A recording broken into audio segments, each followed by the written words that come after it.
Good morning, everyone, or good afternoon, or good evening. 3 questions to start with. I know you like questions. Yeah, because questions awaken our intelligence. First question. Do you think that God always listens to everyone without discrimination, without partiality?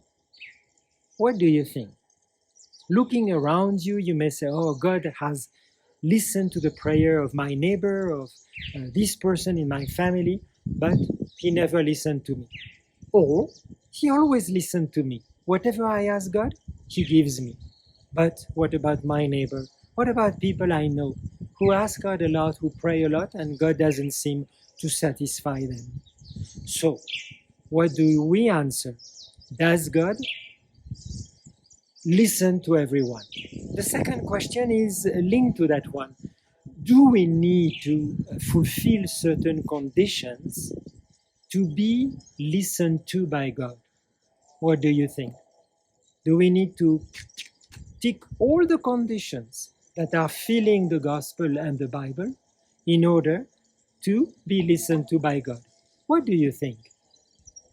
The third question is, what is the sin of the Pharisee? You know, the Pharisee, the name of Pharisee doesn't sound too good. No one wants to be treated as a Pharisee. Oh, you Pharisee. Ooh, that doesn't seem too good. So what is the nature of the sin of the Pharisee? So what are the conditions God asks, and does God listen to everyone? Well, we have a clear answer on the readings for today in Ben Sirach. Number 1, God favors the poor, but the poor in spirit. The poor, materially poor, yes, maybe, but especially the poor in spirit according to the beatitude of the poor. Blessed are the poor in spirit. You see, the first beatitude. That means the one who searches to know God's will and to accomplish it, and not his own will. Because as the Father Lamy said, a great holy man, he said, to begin to do our own will, and to do our own will is to begin to build up hell. So, food for thought. The second is, he doesn't despise the supplications of the orphan, then of the widow, and then of the one who serves God with a pure heart. So, do we satisfy those conditions right now in our life? Next, in the Psalm, Psalm 33, God gives attention to the poor, again, the poor in spirit, then to the just. And we cannot be just unless we adore God every day, and we know that God is our Creator and Father. Do we satisfy to that one?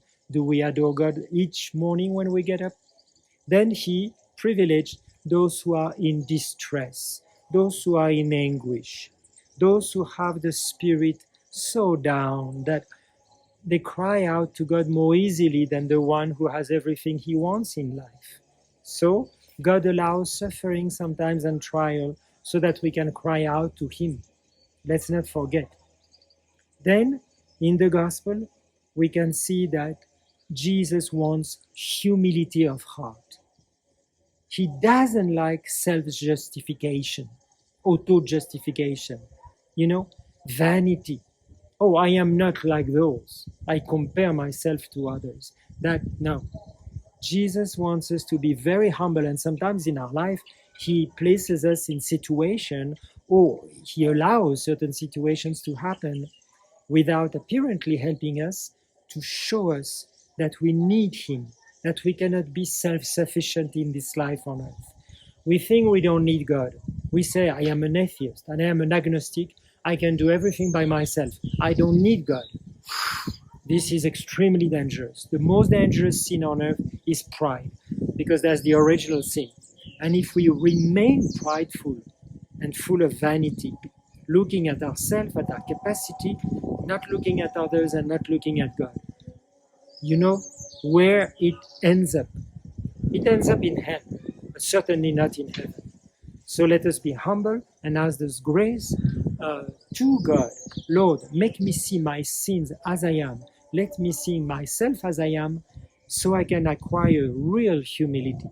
Let us ask this grace through the mediation of Our Lady. God bless you all.